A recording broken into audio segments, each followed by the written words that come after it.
Hello बच्चों। आज अपन शुरू करेंगे एक बड़ा important topic. Cell the unit of life में जो सबसे इंपॉर्टेंट टॉपिक में से एक टॉपिक है वो है सेल वॉल। इंपॉर्टेंट इसलिए है क्योंकि इससे लगभग लगभग अगर आप देखेंगे पिछले 10 साल में तो 4-5 बार क्वेश्चन आया हुआ है। इंपॉर्टेंट है, समझना जरूरी है। तो स्टार्ट करते हैं। एक छोटा सा टॉपिक है, एनसीईआरटी में भी गिवन है, जिसका नाम है cell wall. Cell the unit of life की हम सीरीज को कंटिन्यू कर रहे हैं। आज हमारा लेक्चर नंबर 4 है। उसके अंदर हम ये टॉपिक ले रहे हैं बच्चों।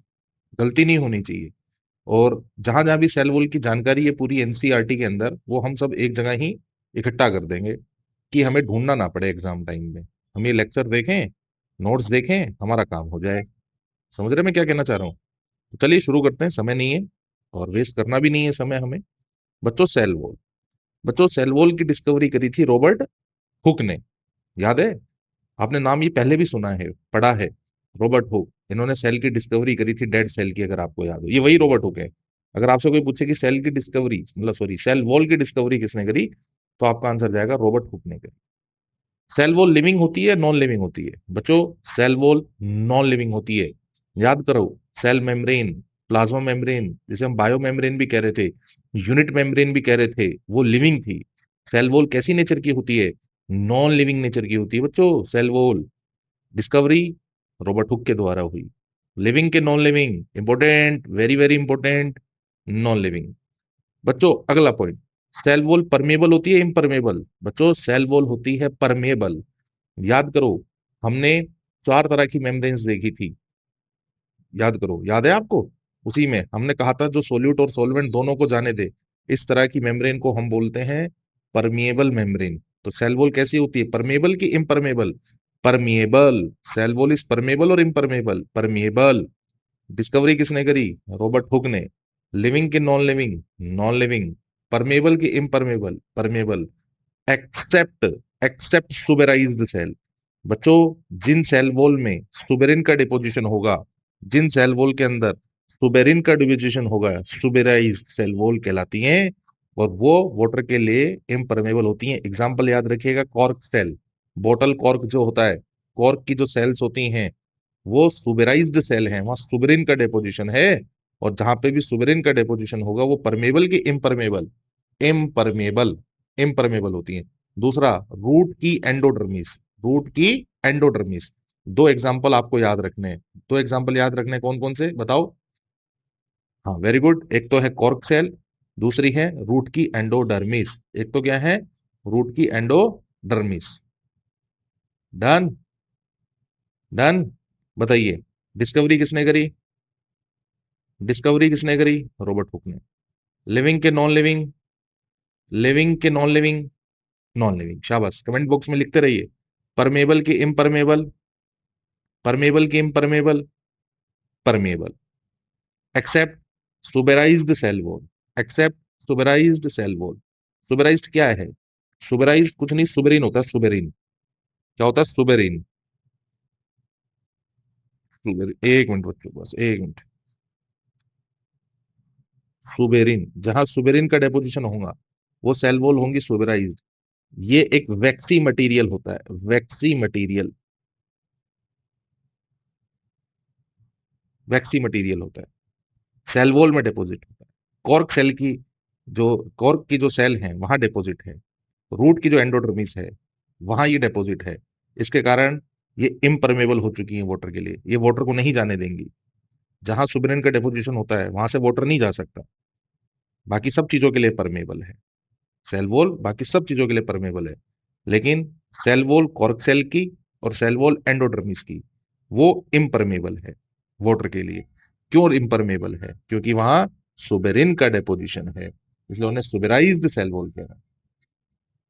डन बच्चों। आगे बात करते हैं सेल वॉल कहाँ कहाँ प्रेजेंट होती है, किस किस के पास सेल वॉल है। बैक्टीरिया के पास सेल वॉल होती है कि नहीं होती? होती है। पेप्टिडोग्लाइकेन की बनी होती है, इंपॉर्टेंट। बैक्टीरिया की सेल वॉल किसकी बनी होती है? पेप्टिडोग्लाइकेन। किसकी बनी होती है? पेप्टिडोग्लाइकेन। अगर आपसे कोई पूछे कि बैक्टीरिया की सेल वॉल किस चीज की बनी होती है, किस मटेरियल की बनी होती है, तो आपका आंसर जाएगा पेप्टिडोग्लाइकेन। पीछे पीछे बोलोगे, याद हो जाएगा। बच्चों प्रोटिस्टा, आपने एक किंगडम पढ़ा था मोनेरा, जिसमें बैक्टीरिया आ गए, पेप्टिडोग्लाइकेन की बनी है सेल वॉल। दूसरा किंगडम था प्रोटिस्टा। प्रोटिस्टा की सेल वॉल किसकी बनी होती है? सेल्यूलोज की। एग्जाम्पल है जैसे कि डायटम्स, डाइनोफ्लेजिलेट। डायटम, डाइनोफ्लेजिलेट की प्रोटिस्टा के मेंबर है। सॉरी बच्चों। तो इनकी सेल वॉल किसकी बनी थी? सेल्यूलोज की। फंजाई, बड़ा फेमस क्वेश्चन, कई बार क्वेश्चन आया फंजाई से। फंजाई की सेल वॉल बनी होती है काइटिन की। काइटिन को फंगल सेल्यूलोज भी बोलते हैं। काइटिन को फंगल सेल्यूलोज भी बोलते हैं। प्लस पॉलीसेक्राइड्स की, यानी कार्बोहाइड्रेट्स की। फंजाई की सेल वॉल किसकी बनी होती है? काइटिन। चिटिन नहीं है ये है काइटिन। और दूसरा पॉलीसेक्राइड। बताइए बैक्टीरिया की किसकी बनी है? पेप्टिडोग्लाइकेन की। कुछ प्रोटिस्ट जैसे कि डायटम, डाइनोफ्लेजिलेट्स, इनकी किस चीज की बनी हुई? सेल्यूलोज। सेल्यूलोज की बनी हुई है। फंजाई की किसकी बनी हुई है? Fungal cellulose. किसे बोलते हैं फंगल सेल्यूलोज? काइटिन को। दूसरा किसकी बनी हुई है? पॉलीसेक्राइड। समझ में आ रहा है? कमेंट बॉक्स में लिखिए समझ में आ रहा है कि नहीं आ रहा है। और नोट्स भी बनाइएगा अपने साथ साथ। चलिए नेक्स्ट। नेक्स्ट बात करते हैं एल्गी। बच्चों एल्गी की सेल वॉल किसकी बनी होती है? इंपॉर्टेंट है, नीट में क्वेश्चन आ चुका है। सेल्यूलोज की, गैलेक्टन्स की, मेनन्स and minerals like calcium carbonate. बताइए एल्गी की सेल वॉल किसकी बनी होती है? Cellulose, galactans, मेनन्स and minerals like calcium carbonate. CaCO3। Calcium carbonate का फॉर्मूला सभी जानते होंगे, छोटी क्लासेस से पढ़ते आए हैं। CaCO3, कैल्शियम कार्बोनेट का फॉर्मूला क्या होता है? CaCO3। एल्गी की सेल वॉल किसकी बनी है? Cellulose, galactans, मेनन्स and minerals like calcium carbonate. Next आगे बात करते हैं प्लांट्स की।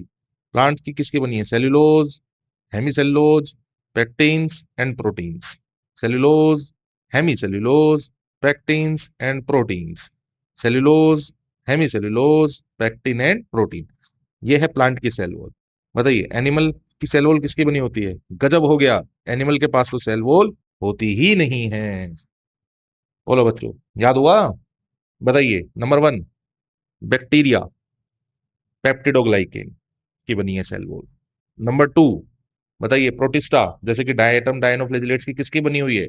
सेल्यूलोज की बनी हुई है। नंबर थ्री, फंजाई की सेल वॉल किसकी बनी है? काइटिन। काइटिन को क्या बोलते हैं? Fungal cellulose. और काइटिन के साथ साथ पॉलीसेक्राइड भी प्रेजेंट होता है। नंबर फोर, एल्गी की सेल वॉल किसकी बनी है? Cellulose, galactans, मेनन्स and minerals like calcium carbonate. Fifth, बताइए प्लांट्स की सेल वॉल किसकी बनी होती है? Cellulose, hemicellulose, pectins and proteins. Cellulose, hemicellulose, pectins and proteins. Six, animal. Animal की सेल वॉल बताइए किसकी बनी होती है? एनिमल में तो सेल वॉल होती ही नहीं है।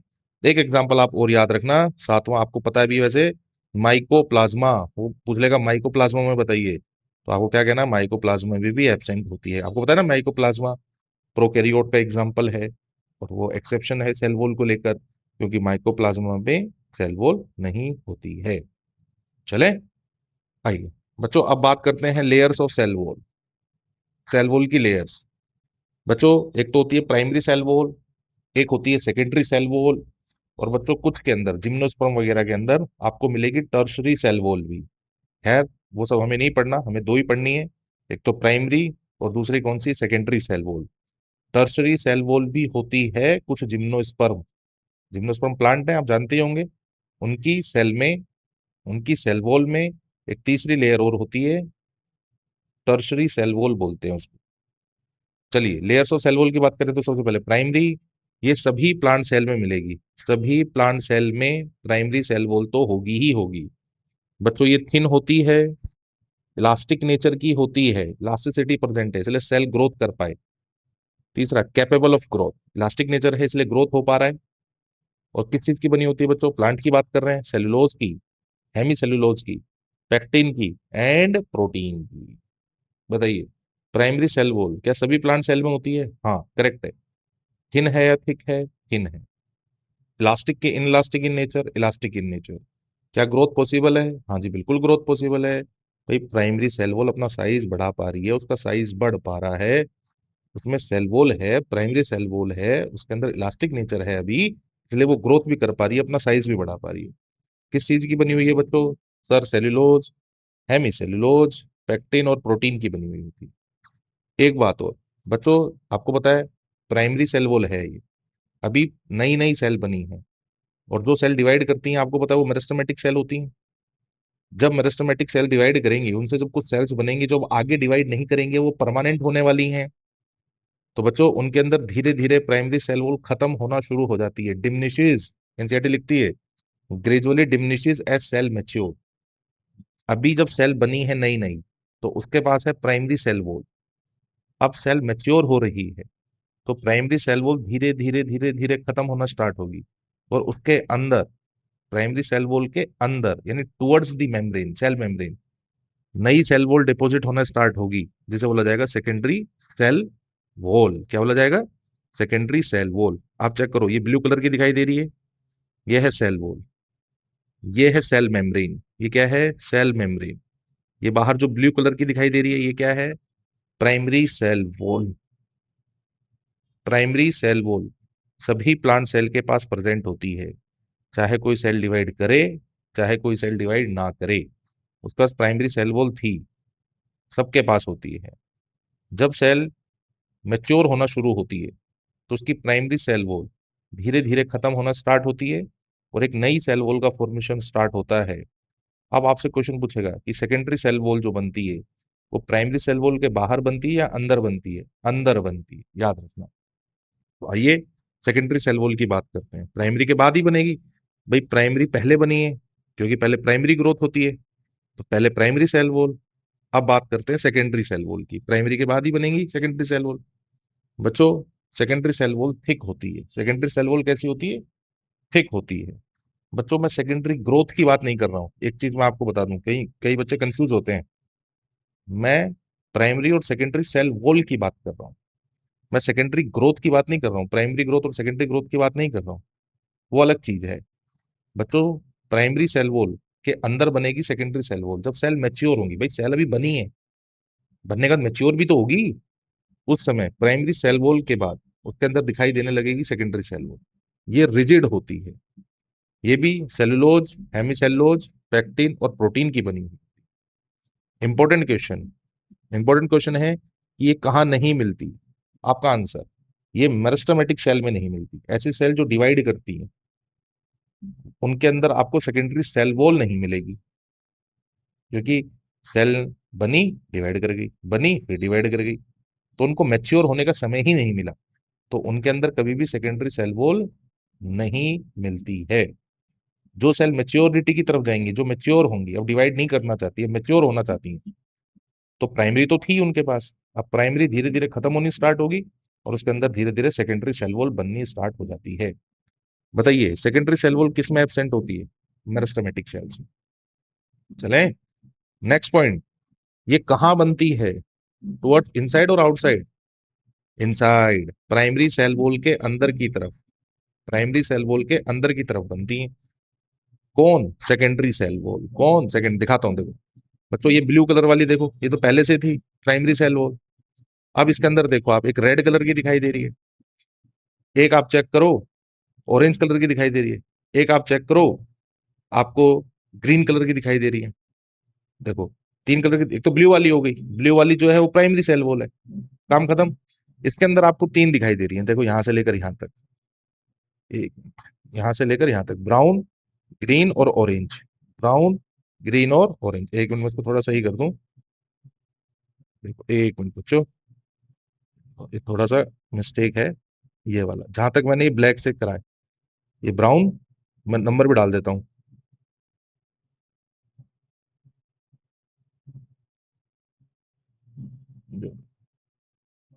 ये देखो, ये S1, इसके अंदर S2, उसके अंदर S3, S1 S2 S3, ये सेकेंडरी सेल वॉल है। S1 S2 S3 यानी जो सेकेंडरी पहले बनी, जो सेकेंडरी उसके बाद बनी, जो सेकेंडरी उसके बाद बनी। जो सबसे पहले सेकेंडरी बनी है वो S1, उसके बाद जो सेकेंडरी बनी वो S2, उसके बाद जो सेकेंडरी बनी S3, और ये अंदर आपको दिखाई दे रही है सेल मेम्ब्रेन। ये हो गई सेल मेम्ब्रेन। तो वो तो सेल मेम्ब्रेन हो गई। सेल मेम्ब्रेन के जस्ट बाद सेकेंडरी सेल वॉल है, जो कि S3 है, जो सबसे बाद में बनी है। उसके बाद ये ग्रीन वाली देखो, ये S2 है, ये इससे पहले बनी है। उसके बाद ये ऑरेंज वाली देखो, ये S1 है। S1 S2 S3 को मिलाकर, S1 S2 S3 को मिलाकर क्या कह रहा हूँ, सेकेंडरी सेल वॉल आपको दिखाई दे रहा होगा, ये मल्टीपल फॉर्म्स में, मल्टीपल लेयर्स में, सॉरी, मल्टीपल लेयर आपको दिखाई दे रही है, ब्राउन, ग्रीन और ऑरेंज कलर या रेड कलर जो भी आपको दिखाई दे रहा है, ये तीनों को मिलाकर मैं क्या कह रहा हूँ, प्राइमरी सेल वॉल या secondary cell wall? Secondary cell wall. बताइए कहाँ बन रही है सेकेंडरी सेल वॉल, प्राइमरी के बाहर या प्राइमरी के अंदर? प्राइमरी के अंदर बनती है secondary cell wall. Secondary cell wall multiple layers में होती है। सेकेंडरी सेल वॉल थिक होती है, रिजिड होती है, cellulose, hemicellulose, pectin and protein की बनी होती है। बताइए कहाँ एब्सेंट होती हैं सेकेंडरी सेल वॉल, कहाँ एब्सेंट होती हैं? बिल्कुल सही, मेरिस्टेमेटिक सेल्स। कौन सी होती है मेरिस्टेमेटिक सेल्स? जो सेल डिवाइड करती हैं, जो सेल डिवाइड करती हैं उन्हें क्या कहा जाता है? Meristematic cells. मेरिस्टेमेटिक सेल के अंदर सेकेंडरी सेल वॉल नहीं होती। सेकेंडरी सेल वॉल कहाँ बनती है? प्राइमरी सेल वॉल के अंदर, टुवर्ड्स सेल मेम्ब्रेन, यानी मेम्ब्रेन की तरफ, प्राइमरी सेल वॉल के अंदर की तरफ, भीतर की तरफ। चेक करो कैसे प्राइमरी सेल वॉल दिखाई दे रही है। यह है एक मेरिस्टेमेटिक सेल है। जब ये सेल मैच्योर होगी, आप चेक करें, ये ब्लू वाली जो प्राइमरी सेल वॉल थी टूटनी स्टार्ट हो गई, डिमिनिश होनी स्टार्ट हो गई, और उसके अंदर सेकेंडरी सेल वॉल बननी शुरू हो गई। तो परमानेंट सेल जो मैच्योर सेल्स हैं उनके अंदर तो आपको सेकेंडरी सेल वॉल दिखाई देगी। मेरिस्टेमेटिक सेल के अंदर सेकेंडरी सेल वॉल नहीं पाई जाती। डन है बच्चों? चलें आगे। आ गया बच्चों, जब एनसीईआरटी पढ़ोगे तो आपको एक चीज और मिलेगी, जिसे बोलते हैं प्लाज्मोडेस्मेटा। प्लाज्मोडेस्मेटा एनसीईआरटी में चेक करना। बच्चों प्लाज्मोडेस्मेटा क्या होता है? बच्चों आपको पता है प्लांट सेल्स हैं, और प्लांट सेल आपस में कम्युनिकेट करेंगी, क्योंकि आपको पता है सेल वॉल है बच्चों, सेल वॉल, सेल वॉल जो होती है हार्ड होती है, रिजिड होती है, पता है ना आपको? उसके बावजूद भी ये सेल नंबर 1 डाल रहा हूँ, ये सेल नंबर 2 डाल रहा हूँ, दोनों प्लांट सेल है, इन दोनों के साइटोप्लाज्म आपस में कनेक्ट होते हैं with the help of a tube like structure. ये आपको ट्यूब लाइक स्ट्रक्चर दिखाई दे रही होगी, जिसे डेस्मोटिब्यूल्स बोलते हैं। क्या बोलते हैं? डेस्मोटिब्यूल्स कुछ नहीं है, जो एंडोप्लाज्मिक रेटिकुलम होता है उसी की ये ट्यूब है।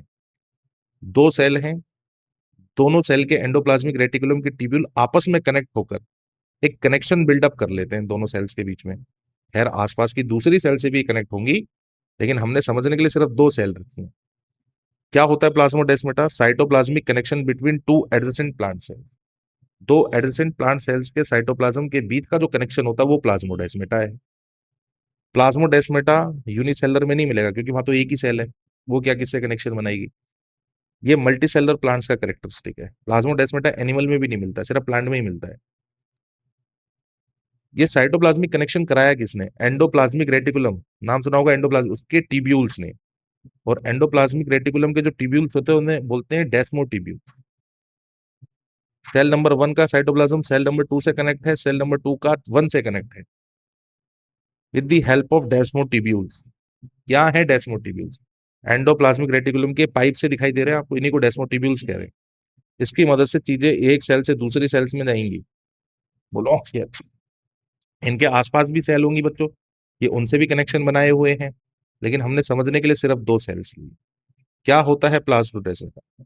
साइटोप्लाज्मिक कनेक्शन होता है, दो एडिसन प्लांट सेल्स के बीच में जो साइटोप्लाज्मिक कनेक्शन होता है उसको प्लाज्मोडेस्माटा कहते हैं। ये कैरेक्टरिस्टिक है किसका? मल्टी सेलर प्लांट्स का। Endoplasmic reticulum help to maintain continuity of cytoplasm, यानी दो सेल के साइटोप्लाज्म को कनेक्ट करने में एंडोप्लाज्मिक रेटिकुलम के ट्यूब्यूल्स का हाथ है, और इन ट्यूब्यूल्स को बोलते हैं डेस्मोटिब्यूल। बच्चों आप चेक करना, यहाँ हमने समझने के लिए तीन सेल्स लिए। आप चेक करो इन तीन सेल के साइटोप्लाज्म आपस में कम्युनिकेट कर रहे हैं, कर रहे हैं कि नहीं कर रहे? इसी को, साइटोप्लाज्मिक कनेक्शन को क्या कहा जाता है? प्लाज्मोडेस्माटा। क्या कहा जाता है भैया? प्लाज्मोडेस्माटा। ये आसपास की सेल से कनेक्ट होते हैं। हमने समझने के लिए दो सेल लिए, नीचे वाले में तीन सेल लिए अपन। एक टर्म और आती है बच्चों, मिडल लेमिला। प्लांट सेल्स के बीच की कॉमन लेयर है, इसे प्लांट सीमेंट के नाम से भी जानते हैं। बनी किस चीज की होती है? कैल्शियम एंड मैग्नीशियम पेक्टेट, कई बार क्वेश्चन है। कैल्शियम एंड मैग्नीशियम पेक्टेट की बनी होती है। अमाउंट ज्यादा कैल्शियम का होता है। अमाउंट ज्यादा किसका होता है? कैल्शियम का। एनसीईआरटी पढ़ोगे तो लिखा होगा मेनली कैल्शियम। होता कैल्शियम भी है, होता मैग्नीशियम भी है। क्वेश्चन आए, प्लांट सेल आपस में कनेक्ट होती हैं with the help of, answer जाएगा मिडल लेमिला। बताइए प्लांट सीमेंट किसे कहा जाता है? Middle lamella. बताइए दो प्लांट सेल के बीच में कॉमन लेयर कौन है? Middle lamella. बताइए, मिडल लेमिला किसकी बनी होती है? Calcium and magnesium pectate. बताइए, मेनली किसकी बनी होती है? कैल्शियम। बच्चों आप देखो, सेल नंबर 1, ये सेल नंबर 2, इन दोनों के बीच में आपको दिखाई दे रही होगी मिडल लेमिला। दिखाई दे रही है बच्चों? ये कॉमन लेयर होगी ना दोनों की। इसी को प्लांट, जैसे दो ईंटों को जोड़ के रखता है सीमेंट, ऐसे ही प्लांट सेल को आपस में जोड़ के रखता है मिडल लेमिला। मेनली किसका बना होता है? कैल्शियम का। होता मैग्नीशियम भी है। चलिए बच्चों, लास्ट पॉइंट बात करते हैं बच्चों, functions of cell wall. Cell wall के फंक्शंस की बात करते हैं बच्चों। सेल वॉल के फंक्शंस की बात करें, सब सेल का काम क्या है आपको पता है? सेल नॉन लिविंग है, सेल वॉल रिजिड है। तो बच्चों रिजिड है, इसलिए ये शेप ऑफ द सेल को मेंटेन करके रखती है। आपको पता है अलग अलग प्लांट सेल हैं, तो उनकी शेप भी अलग अलग है। उस शेप को वो मेंटेन किए हुए हैं due to cell wall. Cell wall का एक काम क्या है? शेप प्रोवाइड कराना, gives shape to the cell. Cell को एक पर्टिकुलर शेप प्रोवाइड कराने का काम सेल वॉल का है। बच्चों, मैकेनिकल डैमेज और इन्फेक्शन से भी बचाती है। कौन? Cell wall. सेल को मैकेनिकल डैमेज, क्योंकि हार्ड है ना, कोई मैकेनिकल डैमेज, कोई इन्फेक्शन ना हो जाए कहीं सेल में, नहीं तो सेल बर्बाद हो जाएगी। उससे भी कौन बचाती है? Cell wall. Point number 2। Point number 3, बच्चों सेल टू सेल, आपको पता है दो सेल आपस में कनेक्ट होती हैं with the help of plasmodesmata. तो आप देखो, प्लाज्मोडेस्माटा सेल वॉल को रप्चर करता हुआ बन रहा है, सेल वॉल के आर पार बन रहा है, तो सेल टू सेल इंटरेक्शन में भी मदद करती है। फोर्थ बच्चों, अनडिजायरेबल। अनडिजायरेबल, डिजायरेबल की अनडिजायरेबल इंपॉर्टेंट है। अनडिजायरेबल मैक्रोमोलिक्यूल्स के लिए बैरियर का काम भी करती है। यानी ऐसे मैक्रोमोलिक्यूल जिनकी सेल को जरूरत नहीं, जिनकी सेल को जरूरत नहीं है, वो सेल के अंदर आ ही नहीं सकते, उनके लिए बैरियर का काम करती है कौन? Cell wall. सेल वॉल के चार फंक्शन बताइए। शेप प्रोवाइड कराती है, किसी भी तरीके के मैकेनिकल डैमेज और इन्फेक्शन से बचाती है, cell to cell interaction, plasmodesmata की बात हो रही है, यानी प्लाज्मोडेस्मेटा भी बनवा रही है सेल वॉल, और बैरियर का काम भी करती है। मैक्रो या माइक्रो मॉलिक्यूल? मैक्रो। डिजायरेबल की अनडिजायरेबल? अनडिजायरेबल। चार काम, शेप प्रोवाइड कराना, किसी भी तरीके के मैकेनिकल डैमेज और इन्फेक्शन से बचाना, सेल टू सेल इंटरेक्शन में मदद करना, और बैरियर की तरह काम करना अनडिजायरेबल मैक्रो मॉलिक्यूल्स के लिए। बच्चों, यहाँ आपका सेल वॉल खत्म होता है। उम्मीद करता हूँ आपको समझ में आया होगा। नोट्स बना लीजिएगा, एनसीईआरटी की रीडिंग एक बार कर लीजिएगा, और पसंद आया हो तो इस चैनल को सब्सक्राइब करिएगा, लाइक करिएगा और कमेंट करिएगा और शेयर करिएगा। मिलते हैं नेक्स्ट लेक्चर में नए टॉपिक के साथ। जब तक के लिए बने रहिए। Thank you. Thank you very much. धीरे धीरे और बेहतर हम करते जाएंगे चीज़ों को। ओके बच्चों, चलो, थैंक यू।